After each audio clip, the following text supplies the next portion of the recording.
नमस्कार, economy today में आप सभी का स्वागत। मैं हूं मुकुल शर्मा। कारोबार जगत की तमाम खबरों से आपको रूबरू कराएंगे, लेकिन सबसे पहले नजर डालते हैं आज की टॉप लाइंस पर।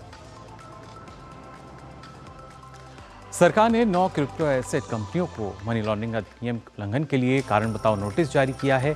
आईटी मंत्रालय को इन सभी 9 कंपनियों के यूआरएल को ब्लॉक करने का निर्देश दिया गया है। कोयला मंत्रालय के ताज़ा आंकड़ों के मुताबिक देश का कोयला उत्पादन चालू वित्त वर्ष 2023-24 में अप्रैल से 25 दिसंबर तक सालाना आधार पर 12.29% बढ़कर 664 मिलियन टन से अधिक हो गया, जबकि पिछले साल की समान अवधि में कोयले का उत्पादन 591 मिलियन टन था। सेबी ने सूचीबद्ध कंपनियों के लिए अफवाहों के सत्यापन से जुड़े नियमों में बदलाव का प्रस्ताव किया है। इसमें 24 घंटे की समय सीमा में छूट, शेयर कीमतों पर असर पड़ने की संभावना पर ही सत्यापन और तरजीही इशू, पुनर्खरीद और सौदों की कीमतों पर स्पष्टता शामिल है।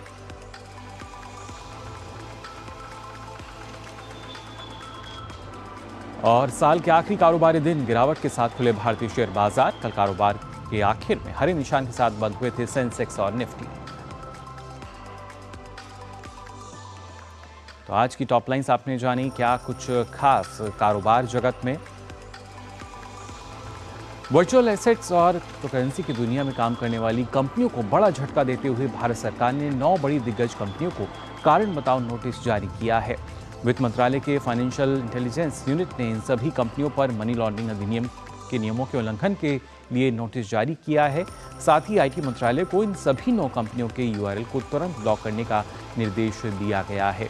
यूआरएल ब्लॉक होने के बाद यह इन कंपनियों की वेबसाइट काम नहीं कर पाएंगे और वर्चुअल एसेट्स के लेन देन, फिएट करेंसी के आदान प्रदान और क्रिप्टो करेंसी में किसी भी तरह के लेन देन पर पूरी तरह से पाबंदी लग जाएगी। बाइनेंस, कोइन, क्यूओबी, हकेन, गेट.io, बिटरेक्स, बिटस्टेक, MEXC ग्लोबल और बिटफिनेक्स पर प्रतिबंध लगा दिया गया है। ये सभी कंपनियां बिना किसी पंजीकरण के भारत में कारोबार कर रही थीं। मनी लॉन्ड्रिंग अधिनियम के तहत पंजीकृत न होने की वजह से ये कंपनियां गैर कानूनी तरीके से भारत में कारोबार संचालित कर रही थी। और वहीं कोयला मंत्रालय के ताज़ा आंकड़ों के मुताबिक देश का कोयला उत्पादन चालू वित्त वर्ष 2023 और 24 में अप्रैल से 25 दिसंबर तक सालाना आधार पर 12.29% बढ़कर 664 मिलियन टन से अधिक हो गया है, जबकि पिछले साल की समान अवधि में कोयले का उत्पादन 591 मिलियन टन था। वहीं अप्रैल से 25 दिसंबर तक कोयले की आपूर्ति बढ़कर 692 मिलियन टन से अधिक रही, जो पिछले साल की इसी अवधि में 622 मिलियन टन से ज़्यादा के मुकाबले 11.32% बढ़ोतरी दर्ज की गई। कोयला मंत्रालय का कहना है कि यह बढ़ोतरी बिजली क्षेत्र की बढ़ती ऊर्जा ज़रूरतों को पूरी करने के लिए निरंतर और मजबूत कोयला आपूर्ति सुनिश्चित करती है। मंत्रालय के मुताबिक साल 2023 में अप्रैल से 25 दिसंबर तक बिजली क्षेत्र को कुल कोयला आपूर्ति 8.39% बढ़कर 577 मिलियन टन तक पहुंच गई, जबकि पिछले वर्ष की इसी अवधि में यह आंकड़ा 532 मिलियन टन था। और वहीं आपको बता दें एक और फैसला जो सरकार की तरफ से लिया गया है। जो यहाँ तुअर की अगर खास तौर से बात की जाए, आपको बता दें यहाँ पे खास तौर से सरकार का कहना है कि घरेलू आपूर्ति को बढ़ावा देने और कीमतों को नियंत्रण में रखने की कोशिशों के तहत मार्च 2025 तक तुअर और उड़द दाल की आयात पर कोई रोक नहीं होगी। तुअर और उड़द दाल को मुक्त श्रेणी में रखा गया है, यानी इनकी आयात पर कोई अंकुश नहीं रहेगा। विदेश व्यापार महानिदेशालय DGFT ने एक अधिसूचना जारी करके कहा कि उड़द और तुअर की मुक्त आयात नीति को 31 मार्च 2025 तक के लिए बढ़ा दिया गया है। फिलहाल इन दालों के लिए मुक्त आयात नीति मार्च 2024 तक लागू है। सरकार ने 15 मई 2021 से फ्री ड्यूटी कैटेगरी के तहत तुअर, उड़द और मूंग दाल की आयात की अनुमति दी थी और यह 31 अक्टूबर 2021 तक वैध थी। इसके बाद तुअर दाल और उड़द दाल की आयात के संबंध में फ्री व्यवस्था बढ़ा दी गई। भारत दुनिया का सबसे अधिक दाल का उत्पादन करता है और आयात भी सबसे अधिक करता है। वित्त वर्ष 2022-23 के दौरान भारत ने 24.96 लाख टन दलहन का आयात किया था। उपभोक्ता मामलों के मुताबिक कुछ दालों का उत्पादन उतना ही नहीं है जितना हम खपत करते हैं। तो यहाँ पे कहीं ना कहीं सहूलियत जो है वो मिलती हुई नज़र आ रही है। और आइए अब आगे बढ़ते हैं, बात करते हैं कारोबार की। जो यहाँ सबसे पहले गिफ्ट निफ्टी की अगर बात की जाए तो आपको बता दें 68 अंकों की जो गिरावट है वो फिलहाल गिफ्ट निफ्टी में नज़र आ रही है, जिसके बाद ये 21,886 पर जो आज इसकी ओपनिंग हुई है, कारोबार जो है इसकी शुरुआत हुई है। 68 अंकों की गिरावट के साथ, और इसी वजह से एक लाल निशान जो है वो हमें नज़र आ रहा है। जबकि सेंसेक्स ओपनिंग की हम बात करें तो आप देख सकते हैं 166.96 अंकों की गिरावट सेंसेक्स में भी नज़र आ रही है। साल का आज आखिरी कारोबारी दिन है और ये 72,242 पर फिलहाल इसकी जो कारोबार की शुरुआत आज दर्ज की गई है। इसके साथ साथ अगर बात की जाए यहाँ निफ्टी 50 ओपनिंग की, तो इसमें भी हम देख सकते हैं 56 अंकों की जो गिरावट है वो फिलहाल यहाँ नज़र आ रही है, और उसके बाद 21,721.60 पर आज कारोबार की शुरुआत हुई निफ्टी 50 की अगर खास तौर से बात की जाए। लेकिन आज साल का जो आखिरी कारोबारी दिन है, इसमें अगर हम बात करते हैं टॉप लॉसर्स की, गेनर्स की, कौन रहे, इस पर अब नज़र डालेंगे। निफ्टी 50 ओपनिंग आपने फिलहाल देख ली, क्या स्थिति रही है। 56 अंकों की यहाँ गिरावट हमने देखी। टॉप गेनर्स अगर आज की हम देखें तो आप देख सकते हैं Tata consumer, Tata Motors, Adani ports, Adani enterprises और आईटीसी, ये आज के टॉप 5 गेनर्स हैं। जी हाँ, साल का आखिरी कारोबारी दिन और आज की टॉप 5 गेनर्स ये रहे हैं जहाँ हरे निशान के साथ कारोबार हुआ। और टॉप लॉसर्स की अगर बात की जाए तो आप देख सकते हैं BPCL, Apollo hospital, power trade और इसके साथ साथ ओएनजीसी, डॉक्टर रेड्डी, ये आज के टॉप लॉसर्स हैं जहां लाल निशान के साथ कारोबार होता हमें नज़र आ रहा है। तो जाना आपने किस तरीके से साल के आखिरी कारोबारी दिन कौन कौन से जो शेयर रहे। और वहीं ग्लोबल मार्केट की बात की जाए, यूएस मार्केट की स्थिति आप देख सकते हैं। नैस्डैक जो है उसमें मामूली बढ़त है, 2 अंकों की बढ़त, और उसके बाद अगर हम बात करें डॉ जोन्स, एस&पी की, तो यहाँ एक गिरावट जो है वो हमें फिलहाल नज़र आ रही है। लाल रंग के साथ जो निशान आप देख पा रहे होंगे, ये कारोबार जो है होता नज़र आ रहा है। तो ये तो बात हुई यूएस मार्केट की। अब आगे बढ़ेंगे, आपको बताते हैं किस तरीके से यूरोपियन मार्केट की स्थिति बनी हुई है। यहाँ भी लाल निशान जो है वो नज़र आ रहा है। एफटीएसी की बात की जाए, सीएसी की बात करें, इंडेक्स की हम बात करें, तो यहाँ भी एक गिरावट जो है वो फिलहाल नज़र आ रही है। और इसके बाद रुख कर लेते हैं एशियन मार्केट का। एशियन मार्केट में क्या स्थिति बनी हुई है वो जान लेते हैं। आप देख सकते हैं निकेई की बात की जाए तो 141 अंकों की जो गिरावट है वो यहाँ नज़र आ रही है। लेकिन हैंगसेंग की हम बात करें तो 418 अंकों की तेज़ी है, कॉस्पी में 41 अंकों की तेज़ी है। और उसके साथ साथ एशियन मार्केट की जो स्थिति है फिलहाल बनते हुए हमें यहाँ नज़र आई आज साल के आखिरी कारोबारी दिन। और अब इससे आगे अगर हम बढ़ें, आपको बताते हैं कि क्रूड की स्थिति क्या है। ब्रेंट क्रूड की स्थिति आप देख सकते हैं 1.26 की जो गिरावट है वो दर्ज की गई है, यानी $78.39 प्रति बैरल जो है ये आज दर्ज किया गया है। तो जाना आपने कारोबार जगत में किस तरीके से क्या कुछ उतार चढ़ाव के साथ फिलहाल आज दर्ज हुआ है। और फिलहाल वक्त तो चला एक छोटे से ब्रेक का, आप बने रहिए डीडी न्यूज़ पर। तुम्हें पता है इन्वेस्टर्स के लिए एक इन्वेस्टर प्रोटेक्शन फंड होता है IPF, लेकिन अगर तुम्हारा ट्रेड एक्सचेंज पर एग्जीक्यूट नहीं हुआ या फिर कोई गारंटीड रिटर्न्स वाली स्कीम है तो ये IPF आपकी मदद नहीं कर सकता है।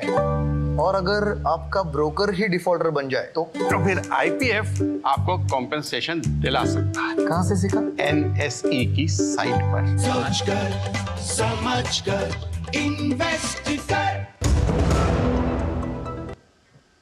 ब्रेक के बाद आप सभी का एक बार फिर स्वागत टॉमी टुडे में। और आइए अब बात करते हैं आज के फोकस की।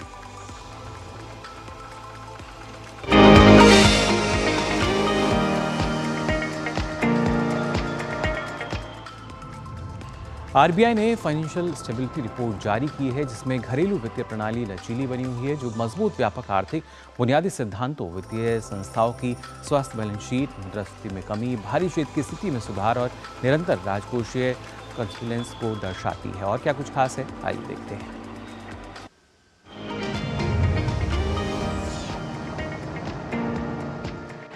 भारतीय रिजर्व बैंक ने वित्तीय स्थिरता यानी फाइनेंशियल स्टेबिलिटी रिपोर्ट जारी की। रिपोर्ट की माने तो वैश्विक चुनौतियों के बावजूद सबसे तेज गति से बढ़ रही भारतीय अर्थव्यवस्था को मजबूत वित्तीय प्रणाली और वृहद आर्थिक पहलुओं से समर्थन मिल रहा है।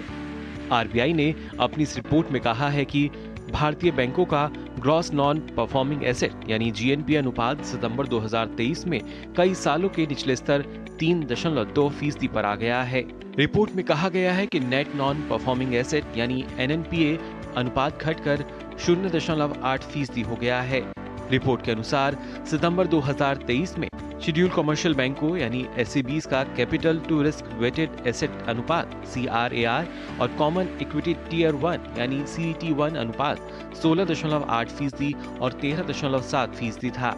रिपोर्ट में कहा गया है कि नॉन बैंकिंग फाइनेंशियल कंपनियों यानी NBFC के बीच भी CRAR बढ़कर 27.6% हो गया और GNPA अनुपात बढ़कर 4.6% हो गया, जबकि रिटर्न ऑन एसेट यानी ROA 2.9% रहा।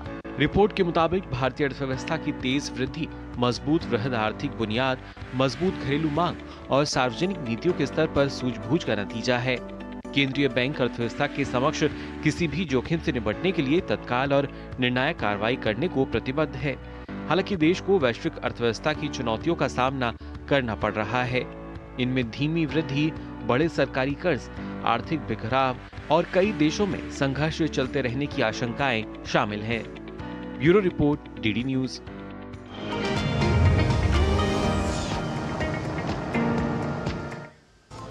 तो RBI की तरफ से जो फाइनेंशियल स्टेबिलिटी रिपोर्ट है वो जारी की गई और उसके बाद अगर देखा जाए वैश्विक चुनौतियां भी हैं, लेकिन किस तरीके से और मजबूत स्थिति जो है वो नजर आएगी देश की अर्थव्यवस्था की, इस पर और ज़्यादा चर्चा के लिए आइए रुख कर लेते हैं। हमारे साथ प्रोफेसर सचिन चतुर्वेदी जी जुड़े हैं, DGIRS फॉर डेवलपिंग कंट्रीज़ और जाने माने अर्थशास्त्री भी हैं। बहुत बहुत स्वागत आपका।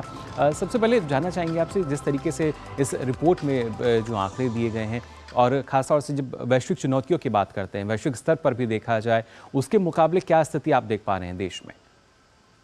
मुकुल जी, 3 बातें बिल्कुल साफ हैं इस रिपोर्ट से। सबसे पहला मुझे लगता है कि ये जो फाइनेंशियल स्टेबिलिटी रिपोर्ट है, इसको हमने एक ही दिन पहले इसी हफ्ते में जारी की गई report on trends in banking जो RBI ने जारी करी, उसको सामने रख करके देखना चाहिए। और उसको देखने से पता चलता है कि 3 तरह की जो मुख्य बिंदु दोनों रिपोर्ट्स में से निकल करके आते हैं। जैसा आपकी रिपोर्ट में आपने बिल्कुल सही कहा कि जो वित्तीय स्थिरता है वो तेजी से देश की अर्थव्यवस्था में आगे निकल करके आई है। और उसको देखते हुए जो फाइनेंशियल फिस्कल पॉलिसी में, फाइनेंशियल गवर्नेंस में जो हम लोगों ने गुड गवर्नेंस का एक मॉडल सामने बार बार प्राइम मिनिस्टर जिसके बारे में चर्चा कर रहे हैं, वही अब हम फाइनेंस के क्षेत्र में देख रहे हैं कि गुड गवर्नेंस के परिणाम क्या हो सकते हैं, तो शासन के परिणाम वित्तीय क्षेत्र में क्या निकल करके आ सकते हैं। अगर आप देखें, सबसे पहला बिंदु यह है कि जितने भी बैंक हैं भारत के, उनकी सभी की जो बैलेंस शीट है वो तेजी से आगे बढ़ी है। बिल्कुल, उसमें काफी सुधार हमने देखा कि तेजी से आगे बढ़ रही है तो अर्थव्यवस्था तो बढ़ी रही है, लेकिन बैंकों का साइज भी बढ़ रहा है। जो वो क्रेडिट दे रहे थे उसका साइज भी बढ़ रहा है। इसी के साथ में जो NBFCs हैं उनके कार्यक्षेत्र में इजाफा हुआ है। लेकिन इसके बावजूद, और वो दूसरा बिंदु है कि हमने एक फिस्कल गवर्नेंस, जो मैं सुशासन कह रहा हूं,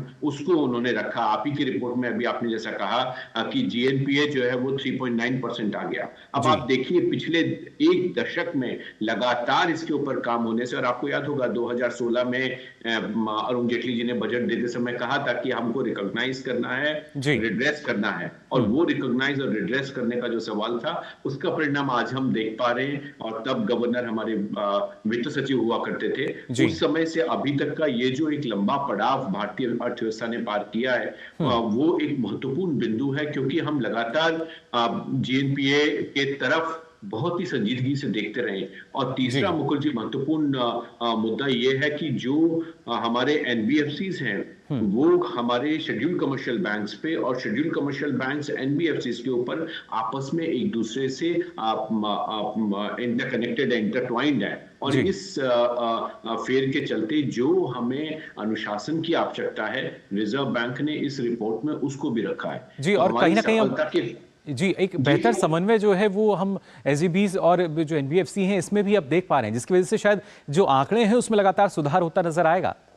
बिल्कुल, क्योंकि अगर आप देखें NBFCs का 22-23 में जो सबसे बड़ा मनी प्रोवाइडर है वो शेड्यूल्ड कमर्शियल बैंक्स हैं। सबसे ज्यादा बोरोइंग NBFCs ने किया है, लेकिन NBFCs के जो डेट इंस्ट्रूमेंट्स हैं उनको खरीदने का काम शेड्यूल्ड कमर्शियल बैंक्स ने किया है। तो ये जो इंटरडिपेंडेंस है, जो पारस्परिक निर्भरता इन दोनों संस्थानों में है, उसके चलते रिजर्व बैंक ने अनुशासन में कोई भी कमी न आने देना और पूरी तरह से अलर्ट रह करके समय पे कदम उठाना, ये काम रिजर्व बैंक ने बहुत ही खूबसूरती के साथ पिछले 7-8 सालों में किया है। इसमें वित्त मंत्रालय और रिजर्व बैंक दोनों की सहभागिता इस अनुशासन को और इस सुशासन को लेने में रही है।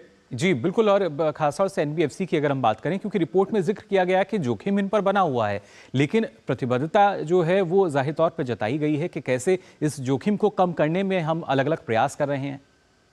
देखिए, जोखिम का एक बड़ा कारण वैश्विक आर्थिक स्थिति है जो लगातार कॉम्प्लिकेट से कॉम्प्लिकेट होती जा रही है, चाहे वो रशिया का पहले का अलग अलग कारण जितने रहे हैं, चुनौती थी जो कोविड के बाद की जो क्राइसिस थी, और उसके बाद में जो ग्लोबल फाइनेंशियल फ्रेगमेंटेशन हुआ, जो आर्थिक बिखराव अंतर्राष्ट्रीय स्तर पर हुआ, जिसकी हमने G20 की अपनी प्रेसिडेंसी में भी चर्चा करी, और अब ब्राजील भी उसकी चर्चा कर रहा है। तो ये विषय हमारे एनबीएफसीज के काम करने के लिए, बैंकों के काम करने के लिए, ग्लोबल कैपिटल को रेज करने के लिए एक महत्वपूर्ण कड़ी है। बिल्कुल, और ऐसे में क्योंकि जो आपने जो जिक्र किया कि जो ट्रेंड एंड प्रोग्रेस रिपोर्ट आई थी आरबीआई की तरफ से, उसमें हमने देखा था क्वालिटी एसेट जो है उसमें बढ़ावा हुआ था, बैलेंस शीट में इजाफा नजर आ रहा है। तो कहीं ना कहीं अगर देखा जाए इस साल की अगर हम बात करें तो बेहतर रहा है, और 2024 जो होगा उसको और बेहतर मान सकते हैं। बिल्कुल मुकुल जी, अगर आप ट्रेंड्स इन बैंकिंग रिपोर्ट को अगर आप देखें तो ये जो बैलेंस शीट है ये करीब करीब 122% बड़ी है जी। तो इतना बड़ा इजाफा होना और गड़बड़ियों में लगातार कमी आते जाना, ये इस बात का परिचायक है कि जिस कार्यकाल में हम लोगों ने ये एनपीए क्रिएट किए थे, जिस समय पे ये स्थिति बन रही थी कि हम लगातार एनपीए पे एनपीए क्रिएट करते जा रहे थे और लोन बांटते जा रहे थे, जब आर्थिक प्रगति की तरफ देश था और विकास की गति लगातार 1999 से 4-5 तक लगातार रही। उसके बाद जो अच्छी स्थिति थी तब हमने गवर्नेंस का मॉडल लेके आना चाहिए था। और ये मुकुल जी और भी इम्पोर्टेंट मुद्दा है कि उसी समय पे 15-16 में जब रिजर्व बैंक के ही गवर्नर उस समय पर ये चर्चा कर रहे थे कि हमें एनपीओ को कम करना है और हमें बैंकिंग क्रेडिट को रोकना है। अगर उनका कार्यकाल खत्म नहीं होता और नए गवर्नर ने उचित कदम इकोनॉमी को इंक्रीज करने के लिए न उठाए होते तो ये परिणाम आज हमको नहीं देखने को मिलता। 122% की प्रगति अगर बैलेंस शीट में बैंक्स के आई है तो वो एक महत संयोग नहीं है, वो एक हमारा सोच है, और वो सोच यही है कि देश की आर्थिक स्थिति में कब हमको ढील देनी है और कब हमको गवर्नेंस का मॉडल उसके ऊपर लेके आना है। तो ये मुझे लगता है कि दोनों रिपोर्ट, जो फाइनेंशियल स्टेबिलिटी रिपोर्ट है और जो trends and progress of banking in India, ये जो रिपोर्ट है, दोनों इसी हफ्ते में आई हैं। दोनों मुकुल जी मैं कहता हूं कि उन लोगों के लिए करारा जवाब है जो लगातार एनपीए की चर्चा तो करते हैं, लेकिन जब उनके पास मौका था इसको एड्रेस करने का, तब ना तो हम बैलेंस शीट को कंट्रोल में लेके आ पाए, ना हम एनपीए पे नियंत्रण कर सके, और ना ही आर्थिक व्यवस्था को उस गति में लेकर के आए। तो मैं समझता हूं कि शक्तिकांत जी के आने के बाद से रिजर्व बैंक में जो हम परिवर्तन देख रहे हैं वो अत्यंत सराहनीय है, और उसके चलते वित्त मंत्रालय और रिजर्व बैंक दोनों में जो एक सामंजस्यता स्थापित हुई है, वो भी आर्थिक क्षेत्र के लिए एक अत्यंत महत्वपूर्ण बिंदु है। बिल्कुल, काफ़ी महत्वपूर्ण, और वित्तीय स्थिरता के साथ हमारी अर्थव्यवस्था जो है वो और तेज़ी से उभरती हुई नजर आ रही है, और अगले वर्ष भी हम उम्मीद करते हैं इसी तेज़ी के साथ आगे बढ़ते रहेंगे। फिलहाल बहुत बहुत शुक्रिया आपका प्रोफेसर चतुर्वेदी हमारे साथ जुड़ने के लिए। तो जाना आपने किस तरीके से जो वित्तीय स्थिरता की रिपोर्ट दी गई थी वो किस आधार पर, और किस तरह की चुनौतियां जो हैं वो आने वाले समय में हालांकि सामने भी रहेंगी और उनका कैसे समाधान किया जाएगा। वहीं केंद्रीय उपभोक्ता मामले, खाद्य और सार्वजनिक वितरण मंत्री पीयूष गोयल ने गुरुवार को नई दिल्ली में एमएसएमई के लिए e commerce export handbook launch की। ई कॉमर्स एक्सपोर्ट हैंडबुक 4 भाषाओं हिंदी, अंग्रेजी, गुजराती और कन्नड़ में उपलब्ध है। इस अवसर पर केंद्रीय मंत्री पीयूष गोयल ने कहा कि इसमें एमएसएमई के लिए दुनिया के दरवाजे खुल जाएंगे, जिससे भारत के स्वदेशी उत्पादों की दुनिया में बढ़ती मांग को बाहर के बाजार में भेजना आसान हो जाएगा। उन्होंने कहा कि इससे हमारे क्राफ्टमैन, कामगारों, किसानों आदि के लिए अपने उत्पादों को अच्छे दाम पर बेचना आसान हो जाएगा। साथ ही नए जो एंटरप्रेन्योर्स हैं उनके लिए बहुत ही कारगर साबित होगा। केंद्रीय मंत्री ने नए साल की शुरुआती दिनों में अलग अलग मंत्रालयों के साथ मिलकर देश के विभिन्न क्षेत्रों के उत्पादों की प्रदर्शनी दिल्ली में लगाए जाने की भी जानकारी दी। Encouraging MSMEs to get set and start exporting, which will be a one-stop shop, giving the what, where, when and how to promote exports through e-commerce. This was part of our foreign trade policy 2023 ambitious target to increase merchandise exports to $1 trillion by 2030.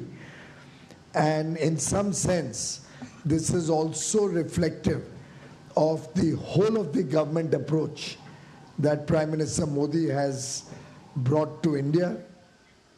केंद्रीय वाणिज्य उद्योग मंत्री पीयूष गोयल ने भारत में federation of paper traders association की 62वीं वार्षिक आम बैठक को भी संबोधित किया।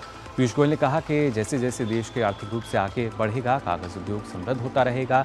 कागज की पुनर्चक्रण योग्य और टिकाऊ प्रकृति से चक्रीय अर्थव्यवस्था का एक महत्वपूर्ण घटक बनाती है। साथ ही केंद्रीय मंत्री ने कागज उद्योग में प्रतिस्पर्धी गुणवत्ता और सेवा के लिए एकीकृत मिलों, पैमानों की अर्थव्यवस्था और नवाचार को बढ़ावा देने के महत्व पर भी जोर दिया। उन्होंने कहा कि डिजिटल युग में कागज एक प्रमुख स्थान रखता है, पहुंच प्रदान करता है और संचार, ब्रांडिंग, पैकेजिंग में बहुत कुछ सहित बहुआयामी उद्देश्यों को पूरा करता है। साथ ही सिंगल यूज प्लास्टिक के स्थान पर कागज के नए ग्रेड के विकास का उन्होंने इस दौरान आग्रह किया। I think the time is right for us to look at making much larger volumes of paper in India, and the critical pathway to expanding the paper industry will center around 4 important themes. One, we'll have to be competitive in quality and service. We'll need some more integrated mills. We'll have to focus on economies of scale so that we can compete with the rest of the world. And I think more research or innovation with latest technology being used for manufacturing paper help us not only meet high quality standards or the quality control orders that BIS has put out, but will also help us become a part of global value chains. और आइए अब नजर डालते हैं कारोबार जगत की कुछ और खबरों पर फटाफट अंदाज में। केंद्रीय वाणिज्य और उद्योग मंत्री पीयूष गोयल ने 12 अक्टूबर को भारत मंडपम नई दिल्ली में विनिर्माण के लिए आयोजित चिंतन शिविर के दौरान किए गए महत्वपूर्ण परिणामों और सिफारिशों का अनावरण करने के लिए गुरुवार को नई दिल्ली में बुलाई गई बैठक की अध्यक्षता की। बैठक में केंद्रीय स्वास्थ्य और परिवार कल्याण मंत्री मनसुख मंडाविया और केंद्रीय भारी उद्योग मंत्री महेंद्र नाथ पांडे की सम्मानित भागीदारी थी। बैठक में पीयूष गोयल ने इस बात पर जोर दिया कि व्यापक सुविधा सहायता प्रदान करने की सरकार की प्रतिबद्धता के साथ उद्योग के लिए राष्ट्रीय विनिर्माण में नेतृत्वकारी भूमिका निभाना अनिवार्य है। बाजार नियामक सेबी ने सूचीबद्ध कंपनियों के लिए अफवाहों के सत्यापन से जुड़े नियमों में बदलाव का प्रस्ताव किया है, जिससे 24 घंटे की समय सीमा में छूट, शेयर कीमतों पर असर पड़ने की संभावना पर ही सत्यापन और तरजीही इश्यू, पुनर्खरीद और सौदों की कीमतों पर स्पष्टता शामिल है। बाजार नियामक का यह भी प्रस्ताव है कि अफवाह की स्थिति में प्रवर्तकों, निदेशकों और अहम अधिकारियों को समय पर और सटीक प्रतिक्रिया देनी चाहिए, न कि सूचीबद्ध फर्म को। जीवन बीमा कंपनियों की प्रीमियम आय पिछले वित्त वर्ष में 12.98% से बढ़कर 7.83 लाख करोड़ रुपए हो गई है, जबकि साधारण बीमा कंपनियों की प्रीमियम आय 16.4% बढ़कर 2.57 लाख करोड़ रुपए हो गई है। बीमा नियामक इरडा ने सालाना रिपोर्ट में ये जानकारी दी। भारतीय बीमा नियामक और विकास प्राधिकरण ने अपनी वार्षिक रिपोर्ट 2022-23 में कहा कि निजी क्षेत्र की जीवन बीमा कंपनियों ने प्रीमियम में 16.34% की वृद्धि दर्ज की है, जबकि सार्वजनिक क्षेत्र के जीवन बीमाकर्ता ने प्रीमियम में 10.90% की वृद्धि दर्ज की है। भारतीय कॉरपोरेट मामलों के मंत्रालय का कहना है कि इस साल देश में 1.96 लाख से अधिक कंपनियों और सीमित देयता भागीदारी को शामिल किया गया, जो पिछले वर्ष में 1.88 लाख थी। मंत्रालय ने कॉरपोरेट प्रशासन में अनुपालन बढ़ाने और व्यापार करने में आसानी के महत्व पर जोर दिया। अदानी एंटरप्राइजेस की subsidiary company Adani global limited Mauritius Abu Dhabi की कंपनी के साथ जॉइंट वेंचर शुरू करने जा रही है। अदानी ग्रुप की इस कंपनी ने जॉइंट वेंचर के लिए इंटरनेशनल होल्डिंग कंपनी की subsidiary company serious international holding के साथ हाथ मिलाया है, जिसमें अदानी ग्लोबल की हिस्सेदारी 49% और सीरियस इंटरनेशनल होल्डिंग की हिस्सेदारी 51% होगी। रिलायंस इंडस्ट्रीज के संस्थापक धीरूभाई अंबानी की जयंती रिलायंस फैमिली डे पर कर्मचारियों को संबोधित करते हुए रिलायंस इंडस्ट्रीज के चेयरमैन और प्रबंध निदेशक मुकेश अंबानी ने रिलायंस ग्रुप को लेकर कई अहम बातें कही हैं। उन्होंने कहा है कि रिलायंस ग्रुप कभी भी आत्मसंतुष्ट नहीं होगा और उसका लक्ष्य दुनिया के शीर्ष 10 बिजनेस ग्रुप में शामिल होना है। टाटा सन्स के चेयरमैन एन चंद्रशेखरन ने नए साल के लिए समूह के कर्मचारियों को लिखे एक पत्र में कहा है कि समूह के लिए साल 2023 काफी संतोषजनक रहा और इस साल टाटा समूह की कंपनियों का संयुक्त बाजार पूंजीकरण 32% बढ़ गया। ये सेंसेक्स की दर से लगभग दोगुना है जो 17% बढ़ा है। ई कॉमर्स मंच फर्स्ट क्राई की मूल कंपनी ब्रेनबीज सॉल्यूशंस लिमिटेड ने आईपीओ के जरिए धन जुटाने के लिए पूंजी बाजार नियामक सेबी के समक्ष डॉक्यूमेंट जमा किए।